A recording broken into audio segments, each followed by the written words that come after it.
দেশ ছেড়ে পালিয়েছেন, তখনই কিন্তু সাংবিধানিক সংকট তৈরি হয়েছিল। এখনো পর্যন্ত সেই সংকটটা কিন্তু আছে।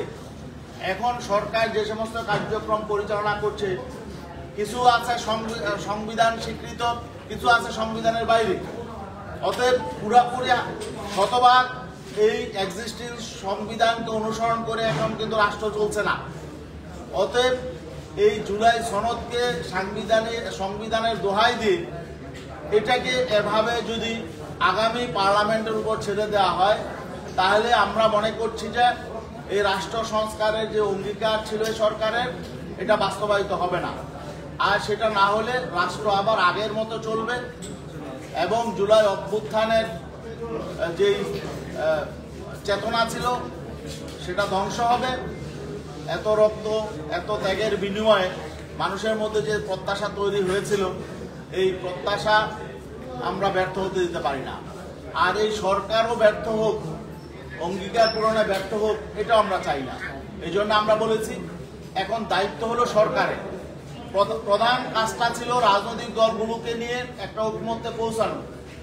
যদিও আমাদের বিভিন্ন বিষয়ে দ্বিমত ছিল, আমাদের প্রত্যাশার আলোকে জুলাই সনদ হয় নাই, কিন্তু তারপরেও বৃহত্তর স্বার্থে, জাতীয় ঐকমত্যের স্বার্থে আমরা যেটা বলেছি যে জুলাই সনদ যতটুকুই হয়েছে এটা বাস্তবায়ন হোক।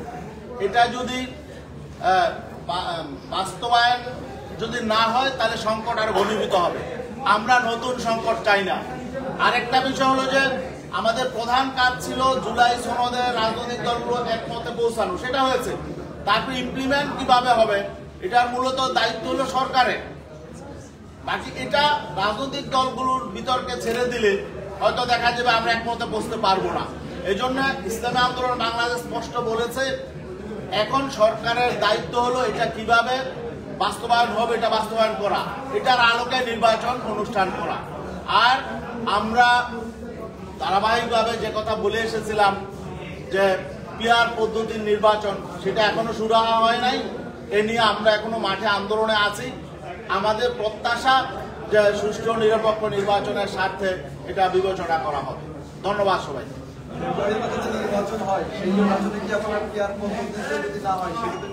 আমরা দেশের স্বার্থে, জনগণের স্বার্থে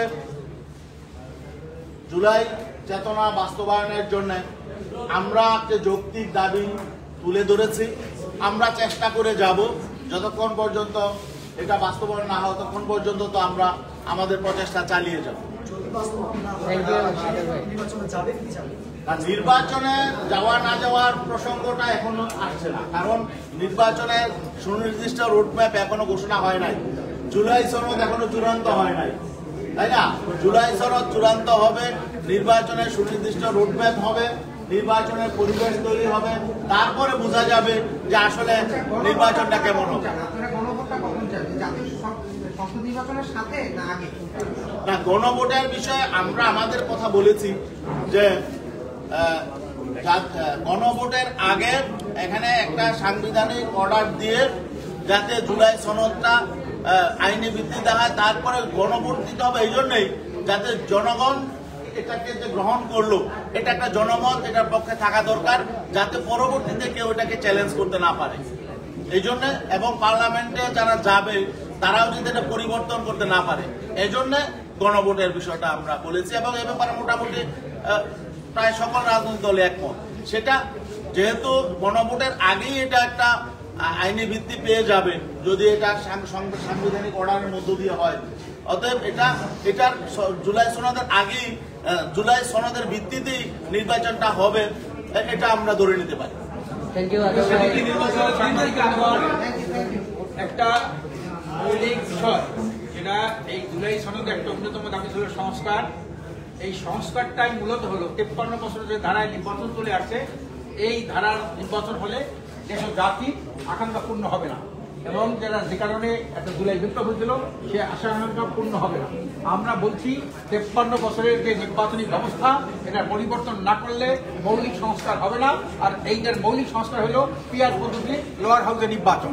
এই জায়গাটা কিছু দল যারা মনে করে পিয়ার হলে পরে তাদের অনেক সমস্যা, জনমত তাদের পক্ষে যাবে না, তারা অযৌক্তিকভাবে এই কথা তারা বলতেছে পিয়ার পদ্ধতি নাকি এদেশের মানুষ বোঝে না। এই দেশে যাদের ভোট নাই তারাই পিয়ার পদ্ধতি চায়। আমি বললাম যে এটা আপনাদের সুবিধা, তো যাদের ভোট নাই তারা যদি পিয়ার চায়, আপনাদের ভোট পেয়েছে আপনারাই তো ক্ষমতা যাবেন, তাই পিয়ার মানেন না কেন? এখানে বিশাল মৌলিক সমস্যা যেটা, পিয়ার মানলে যে নির্বাচনের সময় যেটা বিশাল মনোনয়ন বাণিজ্য হয়, সেই মনোনয়ন বাণিজ্যটা এই পিয়ারের মাধ্যমে হবে না, কালো টাকার সরাসরি হবে না, হুন্ডা দিয়া সেন্টার দখল করা চলবে না, সেই শক্তির দৌড়িত্ব চলবে না, ভোট ডাকাতি চলবে না।